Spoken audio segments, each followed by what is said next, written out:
In the vastness of space, where 1,000 different species have learned to coexist among the stars, there exists a universal truth that even the most enlightened civilizations cannot escape: fear of the different. Beauty, they say, lies in the eye of the beholder, but what happens when every eye in the galaxy sees only horror? What happens when the very sight of you sends entire worlds into panic? When your mere presence causes seasoned diplomats to flee in terror, and when even the most compassionate souls cross the void to avoid you? This is not a story about monsters, though many would call her one. This is not a tale of conquest, though entire fleets have been mobilized against her kind. This is a story about what it truly means to be human. Not the species designation, but the quality of spirit that sees beyond the surface, that finds beauty in the broken, and that chooses love when the entire universe chooses fear. When humanity first ventured into the galactic community, they brought with them a gift that no other species possessed: the ability to see potential where others saw only pain, to find connection where others found only chaos. They would need every ounce of that gift because they were about to meet someone who would challenge everything the galaxy thought it knew about beauty, about worth, and about the power of a single soul to change the course of history. Her name was Kythera, and she was the last of her kind. What the humans would discover about her would shake the foundations of galactic civilization and prove that sometimes the greatest love stories begin with the most unlikely encounters. The exploration vessel Harmony's Dream drifted through the Kesak Nebula like a silver needle threading through cosmic silk. Captain Elena Vasquez stood on the bridge, watching the swirling gases paint impossible colors across their viewscreen. 3 months into their deep space survey mission, they had cataloged 17 new star systems, discovered 4 potentially habitable worlds, and made contact with 2 previously unknown species. It was exactly the kind of mission that had drawn Elena to the Terran Exploration Corps in the first place. "Captain," called Lieutenant Marcus Shunned from the communication station, his voice cutting through the soft hum of the ship's systems. "We're receiving a distress signal. It's unusual." Elena turned from the view screen, her dark eyes immediately alert. "Unusual how?" Marcus frowned at his console, adjusting several controls before looking up. "The signal is broadcasting on 17 different frequencies simultaneously, using what appears to be a hybrid of 7 different galactic languages. But that's not the strange part." He paused, his fingers dancing across the holographic interface. "The signal is coming from what appears to be a heavily damaged vessel, but our sensors are showing massive energy readings. Whatever's out there, it's powerful enough to level a small moon. Could be a trap," offered Commander Sarah Park, the ship's tactical officer, her hand instinctively moving toward the weapons console. Elena considered this. In their short time as members of the Galactic Alliance, humanity had learned that not all species were as eager for peaceful contact as the humans themselves. But they had also learned that their unique perspective often allowed them to see solutions that escaped other species. Where others saw threats, humans often found opportunities for understanding. "Put the signal through," Elena decided. Full translation matrix. The bridge speakers crackled to life, and a voice filled the air, a voice that was unlike anything Elena had ever heard. It was layered, as if multiple beings were speaking in perfect harmony. But there was something else beneath the words, a profound sadness that seemed to echo through the cosmos itself. "This is the vessel Solitude's end. I am last. My ship is failing. My people are gone. If any hear this transmission, please do not approach. I know what I am. I know what others see when they look upon me. I broadcast this only because the silence has become unbearable. I do not seek rescue. I seek only to know that someone heard my voice before the end." The transmission ended, leaving the bridge in stunned silence. "Sir," Marcus said quietly, "I'm reading massive structural failures across their vessel. Hull breaches, failing life support, critical power fluctuations. At current deterioration rates, that ship has maybe 6 hours before total collapse. And You said the energy readings are off the charts? Elena asked. Affirmative. Whatever technology they're using, it's unlike anything in our databases. The power output suggests capabilities that could rival entire battle fleets. Commander Park stepped forward. Captain, we need to consider the possibility that this is exactly what it appears to be, a dying member of a species so dangerous that the rest of the galaxy has good reason to avoid them. Elena walked closer to the view screen, staring out at the swirling nebula. Somewhere out, there was a being who believed themselves to be a monster, who was choosing death over the possibility of frightening others. It was a decision that spoke to a nobility of spirit that Elena found deeply moving. Lieutenant Shunned scanned the galactic database. Search for any references to ships matching that configuration or energy signature. Several minutes passed before Marcus looked up, his face pale. Captain, I found something. The energy signature matches records from the Vorth archive, a species known as the HFY. According to these files, they were eliminated approximately 3,000 years ago by a coalition of galactic powers. Eliminated? Elena's voice was sharp. The records are fragmented, but it appears the coalition launched what they called a necessary purge against the entire HFY civilization. The stated reason was... Marcus paused, clearly uncomfortable. The files claimed the HFY were too dangerous to exist and posed an existential threat to all sentient life. What kind of threat?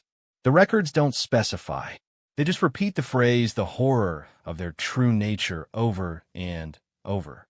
Elena felt a familiar fire kindle in her chest, the same feeling that had driven humanity to reach for the stars in the first place. Throughout their history, humans have been told they were too violent, too unpredictable, too emotional to join the galactic community. Yet here they were, members of the Alliance, proving their detractors wrong one day at a time. Commander Park, what's our status? All systems nominal, Captain. We're running at full capability. And our defensive capabilities? Shield generators at full power, kinetic barriers deployed, and all weapon systems are online and ready. Elena nodded. Good. Helmsman, plot a course for the source of that transmission. Maximum safe speed. The bridge erupted in concerned voices. Commander Park stepped directly in front of Elena's chair. Captain, with respect, this could be exactly what destroyed an entire civilization 3,000 years ago. Whatever the HFY are, they were considered so dangerous that multiple species worked together to wipe them from existence. And that, Elena said firmly, is exactly why we're going to help. She stood, addressing the entire bridge crew. Look around you. Every one of us represents a species that was once considered inferior, dangerous, or unworthy by others. Humanity spent centuries being told we were too aggressive for space, too unpredictable for diplomacy, too primitive for advanced technology. The Centaurians were dismissed as overly logical machines without souls. The Marlic were feared for their natural armor and strength. Even our AI companions were once viewed with suspicion and terror. Elena gestured toward the view screen. Yet here we are, working together, proving every day that the greatest strength of any civilization lies not in its power to destroy, but in its capacity to understand. Out there is a being who has been alone for who knows how long, convinced that they are a monster unworthy of compassion. If we turn away now, we become no better than those who once turned away from us. Marcus looked up from his station. Captain, I'm detecting another transmission from the vessel. It's much weaker this time. Put it through. The voice that came through the speakers was barely a whisper, fading in and out as if the transmission systems were failing. Please, if anyone can hear this, remember that we were more than what others said we were. Remember that we loved and we dreamed and we hoped for better days. Remember that we never wanted to be what they made us become. The transmission cut out completely. That's it, Captain, Marcus reported. Their communications array just went offline. Elena felt her resolve crystallize like quantum steel. All stations, prepare for emergency rescue operations. I want medical teams standing by, engineering crews ready for damage control, and diplomatic protocols activated. We're about to make first contact with a species that supposedly died 3,000 years ago, and we're going to do it right. The Harmony's dream accelerated through the nebula, its powerful engines pushing them toward an encounter that would change everything. As they drew closer to the coordinates, their sensors began to paint a clearer picture of what awaited them. "Dear God," whispered the helmsman. On the main view screen, emerging from the swirling gases of the nebula, was a ship unlike anything in their databases. It was massive, easily 3 times the size of their own vessel, but it moved through space with a grace that seemed to defy physics. Its hull was a deep, shifting black that seemed to absorb light rather than reflect it, and along its surface ran patterns that pulsed with soft, otherworldly luminescence. But it was dying.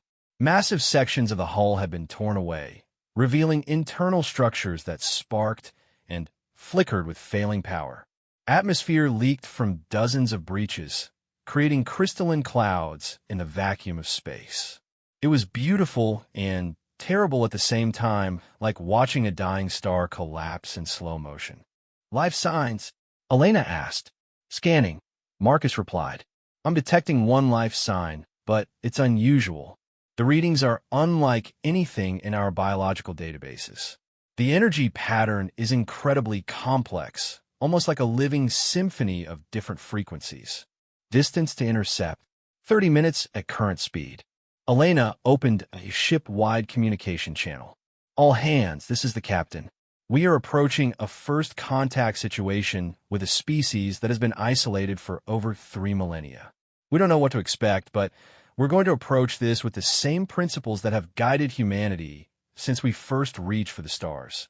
Curiosity over fear, understanding over judgment, and compassion over convenience. Remember who we are, remember why we're here, and remember that every great step forward in galactic civilization has been taken by those brave enough to extend their hand to the unknown." As they drew closer, more details of the alien vessel became visible. It wasn't just damaged. It had clearly been through some kind of massive battle.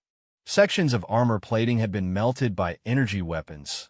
Hull breaches showed the telltale signs of explosive decompression, and entire segments of the ship appeared to have been rebuilt using salvaged materials from other vessels.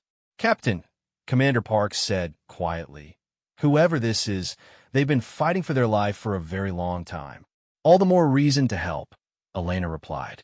15 minutes to intercept," reported the helmsman. "Lieutenant Shunned, try to establish communication again. Use the same frequency patterns they were broadcasting on." "Aye, Captain." Marcus worked at his console for several minutes before shaking his head. No response. Their communication systems appear to be completely offline now. "What about their sensors? Can they see us coming?" "Unknown. Parts of their sensor array seem to be functional, but they're operating on frequencies we've never encountered." "Captain," came a new voice from behind them. Dr. Amanda Foster, the ship's chief medical officer, had arrived on the bridge, carrying a medical scanner and wearing her full emergency response gear. "I've been monitoring the sensor readings from sick bay. Whatever this being is, their biology is completely unlike anything we've encountered. The life sign readings suggest a complexity of internal systems that shouldn't be possible." "Shouldn't be possible how?" "The energy patterns suggest multiple consciousness centers, like they have several brains working in harmony. The cellular activity shows regenerative capabilities that would make a Trill envious, and there are energy signatures that suggest they might actually photosynthesize in addition to traditional metabolic processes. This isn't just a different species. It's like they represent an entirely different approach to biological evolution." Elena absorbed this information as the alien vessel grew larger on their screen. Whatever was aboard that ship, they were clearly dealing with something far beyond current galactic understanding. 5 minutes to intercept," announced the helmsman. "All stop," Elena ordered. "Hold position at 1,000 kilometers." The Harmony's dream slowed to a gentle drift, maintaining a respectful distance from the massive alien vessel. This close, they could see that parts of the ship were still beautiful despite the damage. Sections where the hull patterns created intricate mandalas of light, areas where the ship's organic curves suggested it had been grown rather than built. "Now what?" asked Commander Park. Elena stood up from her command chair and smoothed her uniform. Throughout human history, first contact had always been a moment of profound possibility, a chance to expand understanding, to build bridges, to prove that intelligence and compassion could overcome fear and prejudice. "Now," she said, "we show them what it means to be human."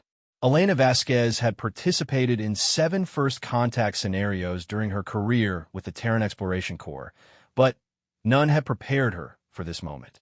Standing in the shuttle bay of the Harmony's Dream, suited in full environmental protection gear, she watched her team make final preparations for what could be the most significant encounter in galactic history. "Captain, I'm registering massive power fluctuations from the alien vessel," reported Chief Engineer Lu Wei through the comm system. "Whatever's keeping that ship together, it's not going to last much longer." Elena tested her suit's communication array and checked her equipment one final time. Beside her, Dr. Foster was reviewing her medical scanners, while Commander Park ran diagnostics on their portable shield generator. The rest of the away team consisted of Lieutenant Rodriguez from Engineering and Ensign Talavar, a Centaurian linguist whose species had proven invaluable in previous contact situations. "The question remains," said Commander Park, her voice tight with concern. "How do we approach someone who believes they're too dangerous for contact? How do we convince them we're here to help?" "The same way we always have," Elena replied, moving toward the shuttle. "With honesty, respect, and the belief that understanding is always possible."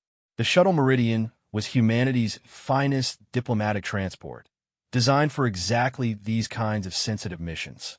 Its hull was composed of transparent aluminum sections that allowed maximum visibility. Its engines were virtually silent, and its systems were designed to appear as non-threatening as possible. If they were going to make first contact with a being who had been alone for who knows how long, they wanted to be as open and approachable as possible. "All teams, this is Captain Vasquez. We're launching in 60 seconds. Remember, we're not just representing humanity today. We're representing everything the Galactic Alliance claims to believe in. We're proof that different species can work together, can understand each other, and can build something better than the sum of their parts." The shuttle launched smoothly from the Harmony's Dream and began its approach to the alien vessel. As they drew closer, the damage became even more apparent. This wasn't the result of a single battle. The scarring and repair work suggested decades or possibly centuries of conflict. Whoever was aboard that ship had been running, fighting, and surviving alone for an unimaginably long time. "Look at this," Dr. Foster said, studying her readings. "The biosignatures are becoming clearer. Whatever this being is, they're not just alive. They're thriving despite the damage to their ship. The regenerative capabilities I'm reading suggest they might actually be healing their vessel through some kind of biological integration." "Living ship?" asked Lieutenant Rodriguez. "More than that. I think the ship and its occupant might be symbiotic. The energy patterns suggest they're sharing resources, possibly even consciousness to some degree." Elena filed this information away as they approached the largest of the hull breaches. Through the gap, they could see into the interior of the alien vessel, and what they found defied every expectation. The interior wasn't mechanical, it was organic. Curved walls pulsed with soft bioluminescence, and what appeared to be root systems or neural networks ran along every surface. It was like looking inside a living organism rather than a spacecraft. "There," said Ensign Talavar, her enhanced Centaurian vision picking up details the others missed. "Movement in what appears to be a central chamber. I believe our host is aware of our approach." Elena activated the shuttle's external communication array. Since the alien vessel's communications were offline, they would have to rely on basic light and movement patterns universal languages that any intelligent species should be able to understand. "This is Captain Elena Vasquez of the Earth Vessel Harmony's dream," she transmitted, knowing the alien couldn't hear her words, but hoping they might detect the transmission itself. "We received your distress call and have come to offer assistance. We mean no harm and request permission to come aboard." To emphasize their peaceful intentions, Elena had the shuttle perform a slow, deliberate spiral around the alien vessel, a pattern that most galactic species recognized as a non-aggressive approach. They kept their distance, never moving directly toward the ship, and made sure their engines were operating at minimal power. For several long minutes, nothing happened. Then, slowly, sections of the alien vessel began to pulse with different colors, deep blues and purples that gradually shifted to warmer hues. It was beautiful, like watching a conversation conducted in light itself. "I think it's trying to communicate," said Talavar, her linguistic implants working overtime to process the patterns. "The color shifts appear to follow mathematical sequences. It's expressing concepts." "Wait." She paused, her features concentrating. "I think it's asking us why we're not afraid." Elena felt a surge of understanding. "Transmit our response using the same light patterns. Tell them that fear is a choice, and we choose understanding instead." Talavar worked at her console, programming the shuttle's external lights to pulse in response. The alien vessel's lights shifted again, this time more rapidly, and Talavar's eyes widened. "Captain, it's asking if we know what it is, if we understand the danger. Tell them we know they're alone, and that no one should have to face the universe without companionship." The light pattern that came in response was unlike anything they had seen before. The entire alien vessel seemed to shimmer, as if every surface was suddenly covered in tears of light. When Talavar translated, her voice was soft with emotion. It says that it has forgotten what kindness sounds like." Elena made her decision. "Take us in. Match our approach to their docking patterns, if they have any. If not, we'll go EVA and approach on foot." As the shuttle moved closer, sections of the alien vessel began to shift and reconfigure themselves. Hull plates moved aside to reveal a docking bay that seemed to grow and adapt to accommodate their shuttle. It was clear that the ship was actively reshaping itself to welcome them. "Captain," warned Commander Park, "this could be a trap. If the ship can reconfigure itself around us, then we trust," Elena replied simply. "Sometimes that's all we can do." The shuttle settled gently into the alien docking bay, and almost immediately they could see the ship sealing itself around them, creating an atmosphere that their sensors indicated was surprisingly close to standard galactic norm. The lighting in the bay was soft and welcoming, and Elena could see what appeared to be pathways leading deeper into the vessel. "Life support is stable," reported Dr. Foster. "The atmosphere is actually quite comfortable. Oxygen-nitrogen base with trace elements that shouldn't cause any problems for human physiology." Elena stood and moved toward the shuttle's exit ramp. "All right, everyone. Standard first contact protocols. Stay together, move slowly, and remember that everything we do here will be recorded for posterity. Let's make sure it's something to be proud of." The ramp lowered with a soft hiss, and Elena stepped onto the surface of an alien vessel for the 8th time in her career. But, unlike previous encounters, this time she felt like she was stepping into something alive. The floor beneath her feet was warm and slightly yielding, and the walls around them pulsed with gentle bioluminescence that seemed to respond to their presence. "It's beautiful," Dr. Foster breathed, her medical scanner forgotten as she stared at the organic architecture surrounding them. The pathway ahead curved gracefully deeper into the vessel, and along the walls, Elena could see what appeared to be artistic reliefs, flowing patterns that told stories she couldn't understand but which conveyed emotions that transcended language. There was joy here, and sorrow, and hope, and a desperate longing for connection that spoke to something fundamental in the human spirit. They walked for several minutes through corridors that seemed to anticipate their movement, with lighting that preceded them and surfaces that provided gentle guidance toward their destination. Finally, they arrive at a vast chamber that took Elena's breath away. The room was enormous, with a ceiling that arched high above them like the inside of a cathedral. Bioluminescent patterns covered every surface, creating an environment that was part artwork, part garden, and part living organism. But at the center of the chamber, on what appeared to be a raised dais, was a figure that made Elena understand why the galaxy had feared the HFY. The being was tall, at least 3 meters in height, with a form that seemed to shift and flow even while remaining stationary. Its skin was dark like the depths of space, but covered in patterns that moved and shifted like living constellations. Where a human might have arms, it had appendages that seemed to be part limb, part energy, part something else entirely. Its face was beautiful and terrible at the same time, with features that suggested both great intelligence and profound sadness. But what struck Elena most was the being's eyes. They were vast and deep, like looking into the heart of a nebula, and they held an intelligence that was clearly ancient beyond human comprehension. In those eyes, she saw millennia of loneliness, centuries of self-imposed exile, and the kind of wisdom that only came from surviving unimaginable loss. The being spoke, and its voice was the same layered harmony they had heard in the distress transmission, but now it filled the chamber with something that transcended sound.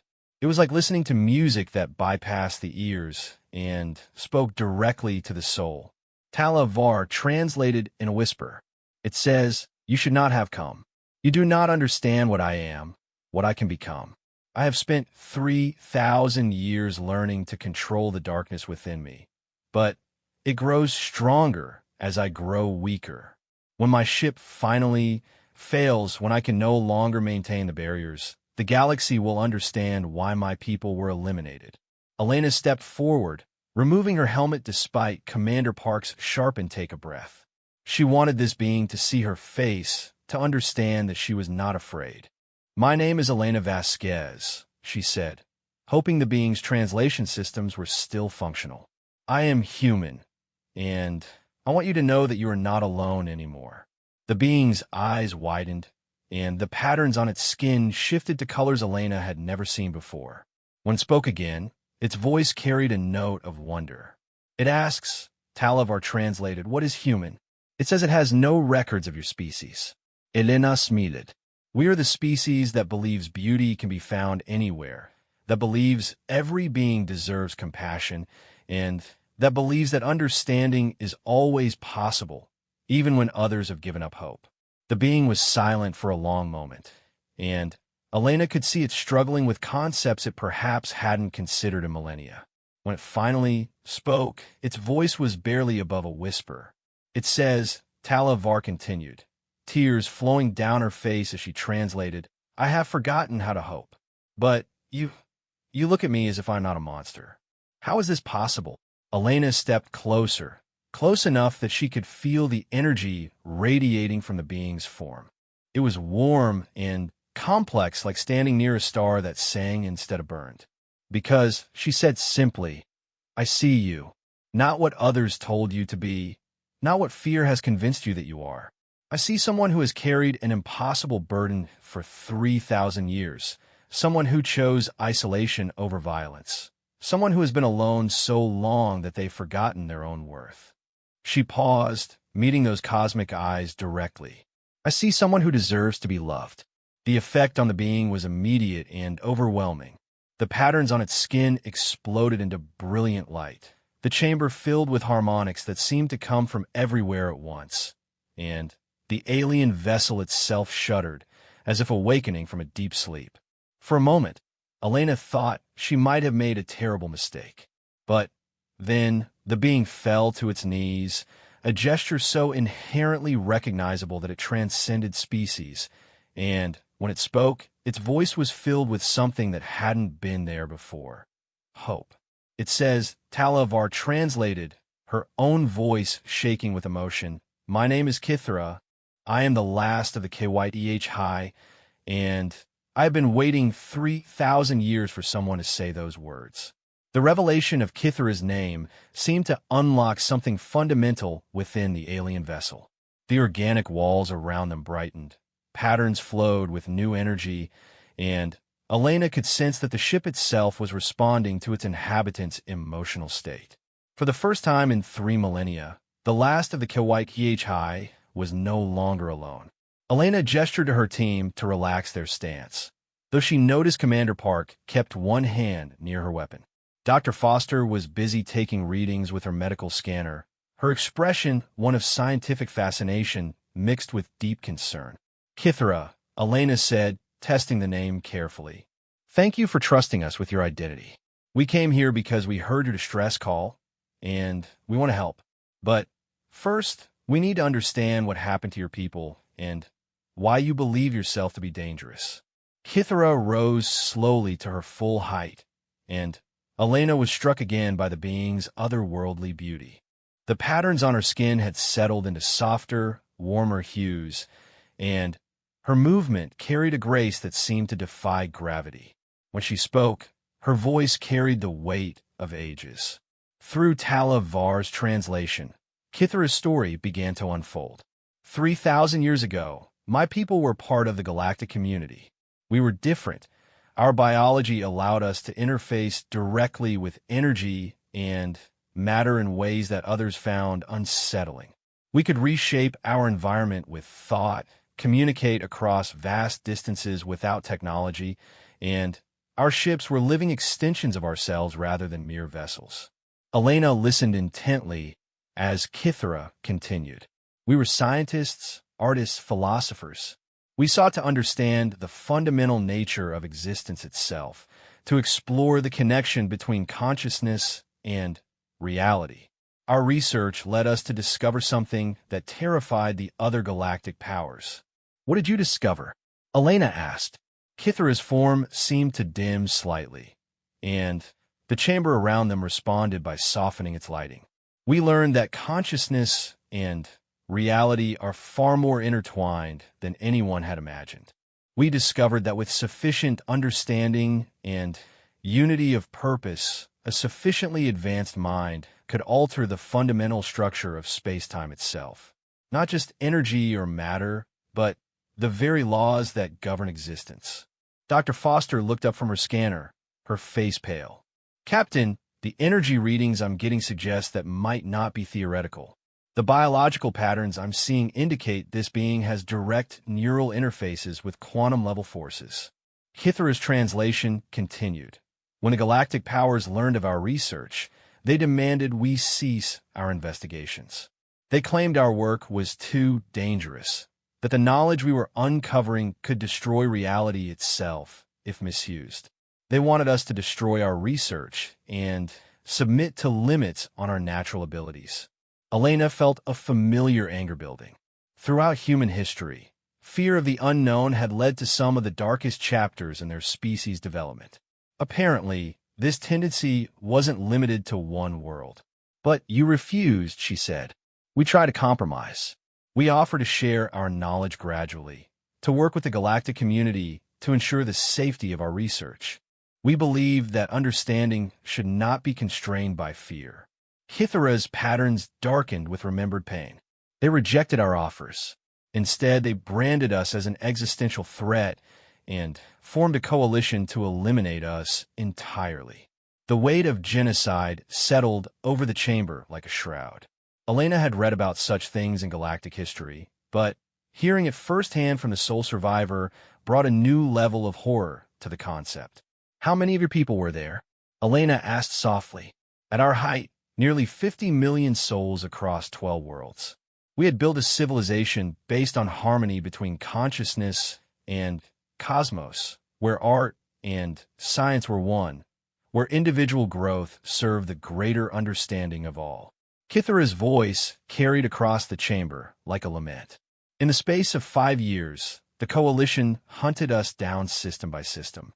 They used weapons designed specifically to disrupt our biological interfaces, turned our own abilities against us, poisoned our worlds with technologies that made our natural gifts agonizing to use. Commander Park stepped forward, her expression grim. And you survived how? I was part of our deep space research expedition when the war began. By the time we received word of the attacks, our homeworlds were already burning.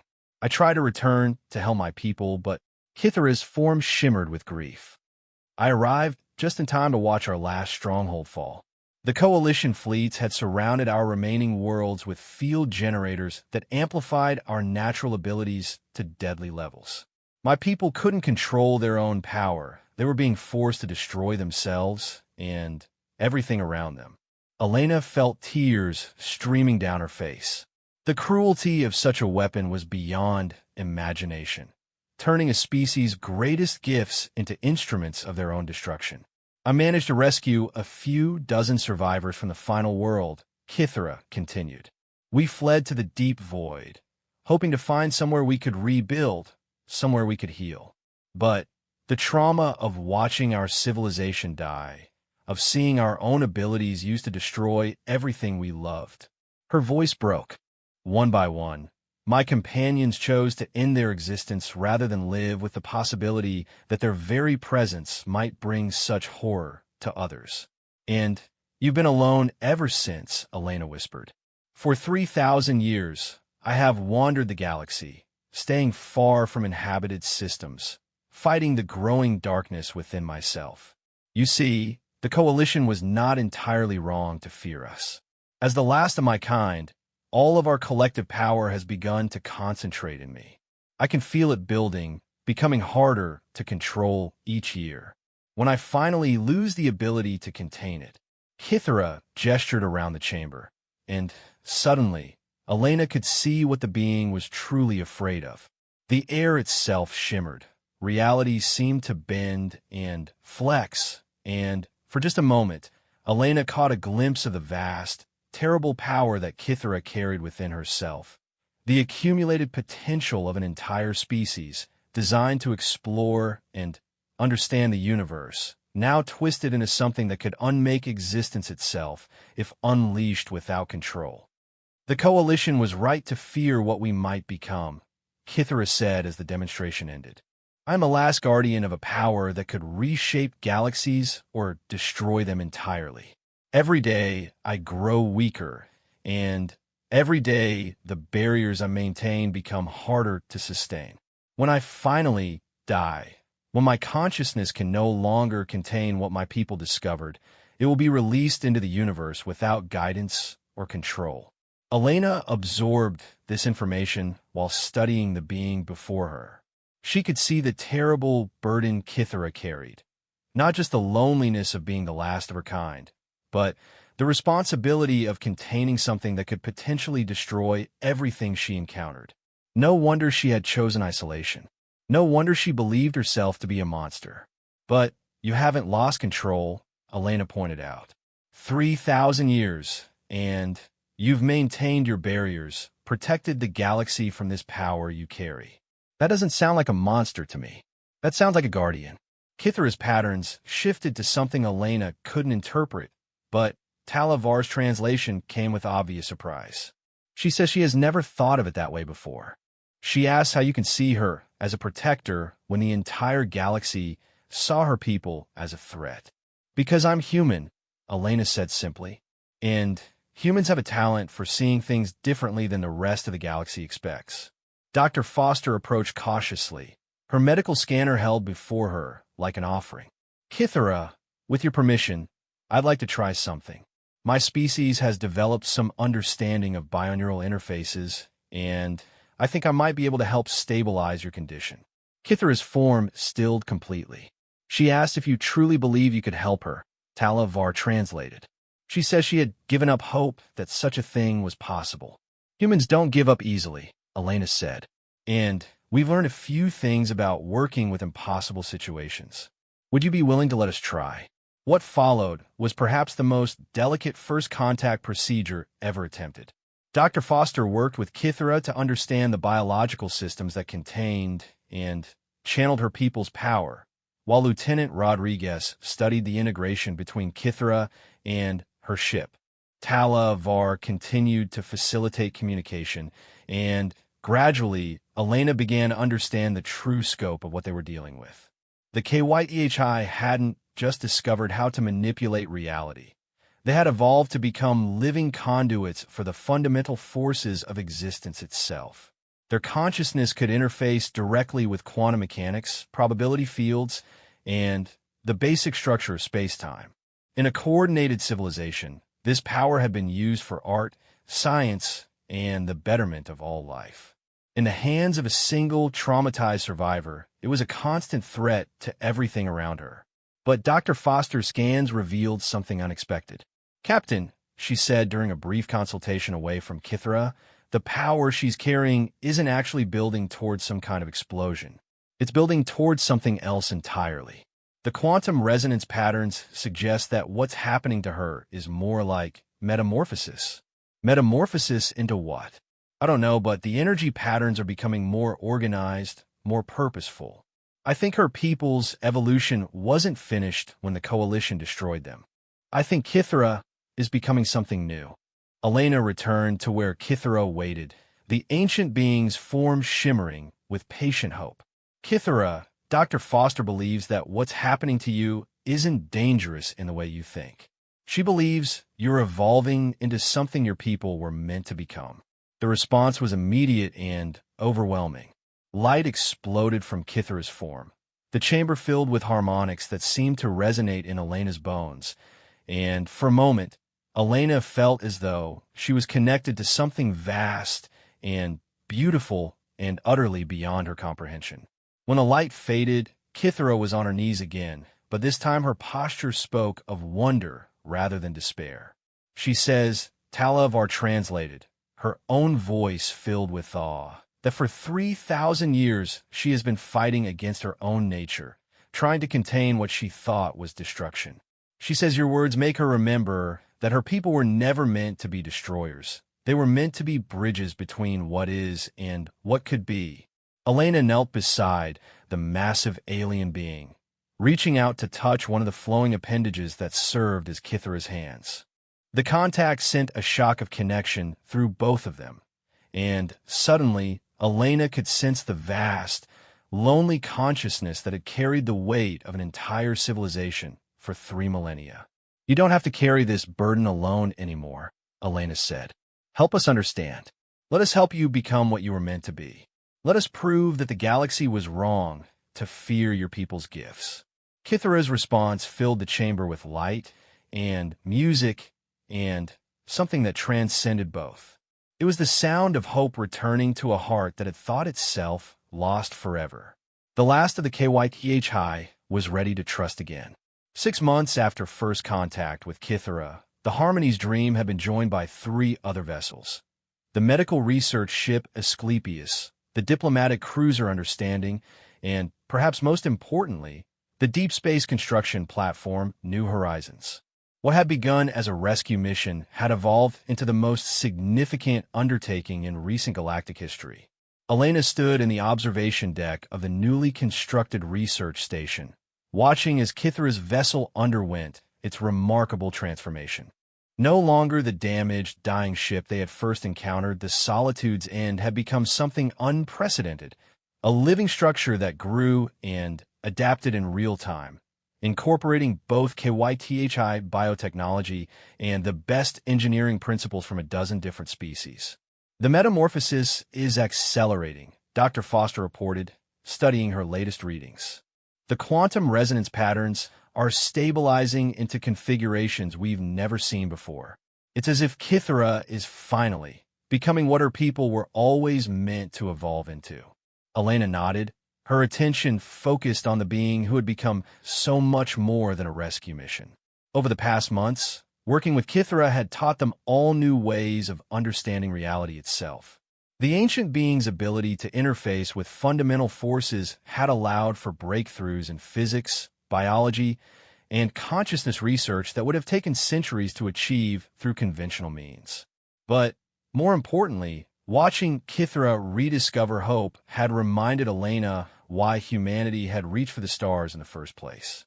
"Captain," came a voice behind her.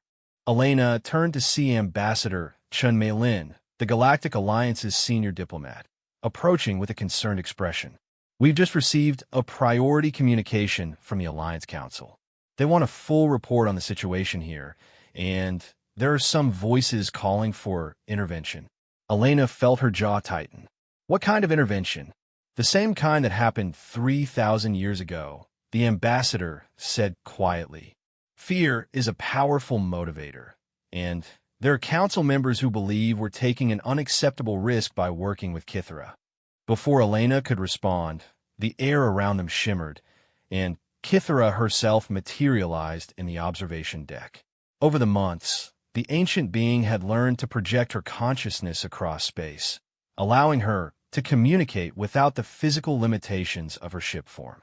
I have been monitoring galactic communications, Kythera said, her voice now understandable to humans without translation. The fear has begun again. The same voices that destroyed my people are rising in the Alliance Council. Elena stepped closer to Kythera's projection, noting how much more stable and peaceful the being appeared. The constant pain and struggle that had marked their first meeting had been replaced by something resembling serenity. We won't let that happen. Humanity has a voice in the Alliance now, and we're not going to stand by while they repeat the mistakes of the past. Captain, Ambassador Shunned said carefully, you need to understand the scope of what we're dealing with. The quantum resonance readings from Kythera's transformation are detectable across 17 star systems. Every major power in the galaxy is aware that something unprecedented is happening here. The Vorth hegemony is mobilizing their fleets, the crystalline collective has gone into full defensive posture, and even our allies are beginning to question whether humanity can be trusted to handle this situation. Kythera's form shimmered with patterns Elena had learned to recognize as deep sadness. Perhaps they are right to fear. My transformation continues to accelerate, and I still do not fully understand what I am becoming. If I pose a threat to innocent lives, you don't, Elena said firmly. Dr. Foster, show her the latest analysis. Dr. Foster activated a holographic display that filled the observation deck with swirling patterns of energy and light. Kythera, what you're becoming isn't a weapon or a destroyer. The quantum patterns suggest you're evolving into something like a living bridge between dimensions of reality that normally don't interact. Your people weren't meant to be feared. They were meant to be the next step in the evolution of consciousness itself. A step the galaxy wasn't ready for 3,000 years ago, Elena added. But things are different now. We have the Alliance, we have species working together, and we have proof that understanding can overcome fear. Ambassador Chen looked uncertain. Elena, I admire your optimism, but the political reality is that we have less than 72 hours before the Alliance Council votes on whether to classify this situation as an existential threat. If they do, they'll authorize the same kind of coalition that destroyed the HFY before. Elena felt the familiar fire kindle in her chest, the same determination that had driven humanity to prove their worth among the stars. Then, we need to show them something they can't ignore. Kythera, how long until your transformation is complete? The final metamorphosis will begin within the next day, Kythera replied. I can feel the last barriers dissolving, the final integration approaching. When it happens, I will either become what my people were meant to be, or I will release forces that could unmake everything within several light years. What do you need to ensure it's the first option? Kythera's form brightened with something that might have been hope. Connection. Understanding. The presence of others who see potential instead of threat. My people were never meant to evolve in isolation. We were meant to grow together with other conscious beings, to create something greater than the sum of our parts.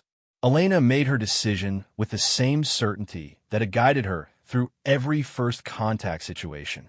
Ambassador Chun, send a message to the Alliance Council. Invite them to witness something unprecedented. Don't ask for permission.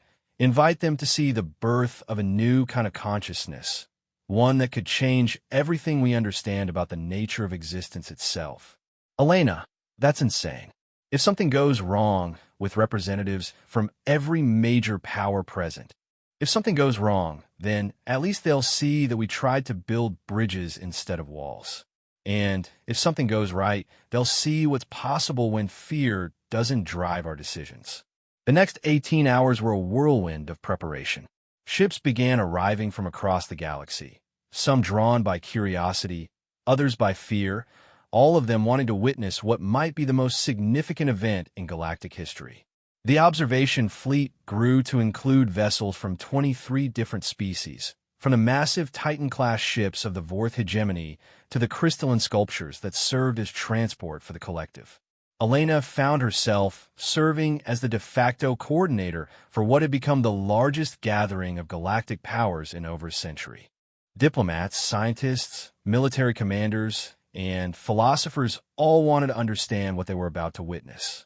The quantum resonance is reaching critical levels, Dr. Foster reported as the appointed time approached.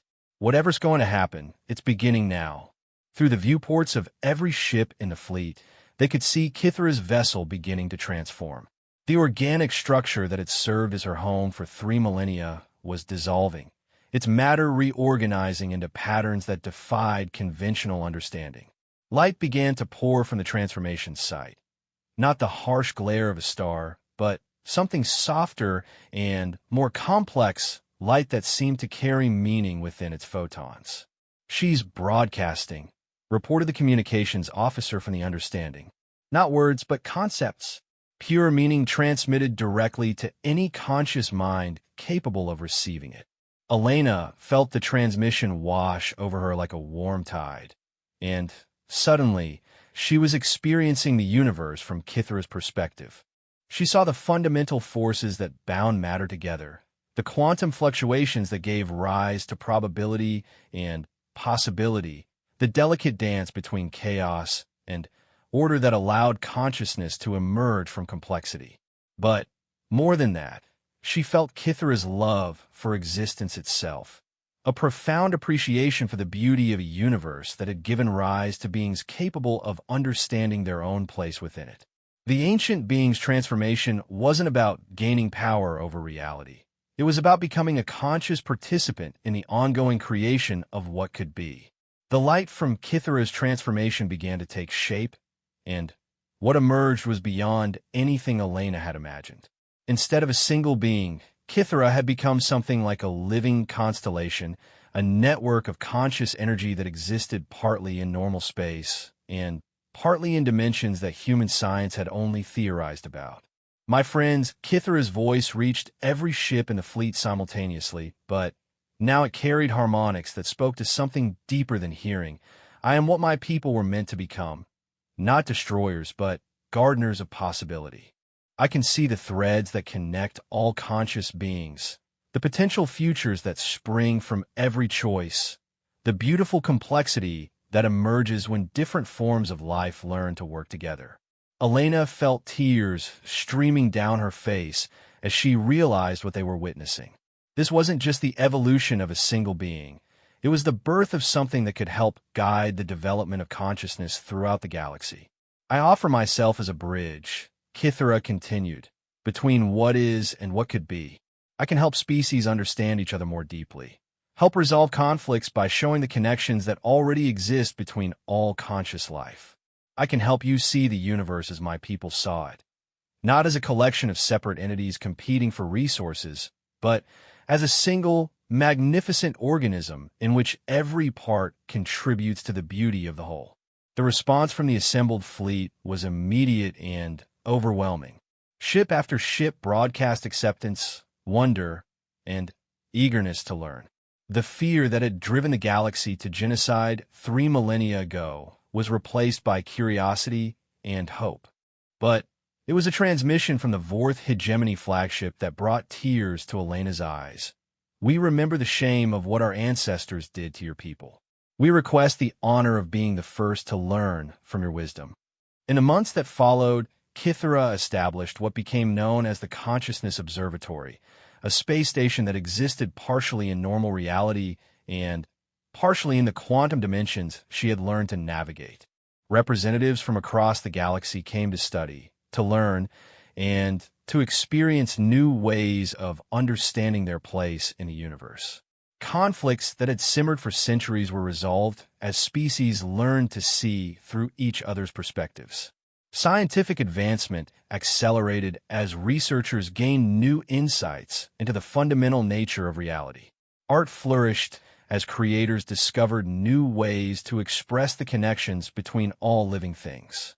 Elena, now promoted to admiral and serving as the human liaison to the observatory, often stood in the same observation deck where she had first spoken with Ambassador Chun about the galactic fear of Kithra's transformation. But now, instead of a single research station, she looked out at a thriving community where dozens of species worked together to explore the deepest mysteries of existence. "Any regrets?" asked Dr. Foster, joining her at the viewport.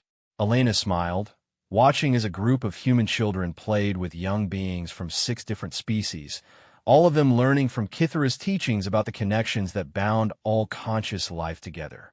"None whatsoever. The Council wants to know when you're returning to Earth," Dr. Foster continued. "There's talk of putting you in charge of a new deep contact division." "Maybe someday," Elena replied.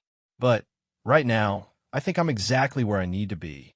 Through the quantum link that Kithra had established with all the observatory's residents, Elena could feel the ancient being's presence. No longer lonely, no longer afraid, no longer convinced of her own monstrosity. Instead, Kithra had become what she was always meant to be, a bridge between different forms of consciousness, a teacher who helped others see the beauty in diversity, a guardian who protected the potential for growth and understanding.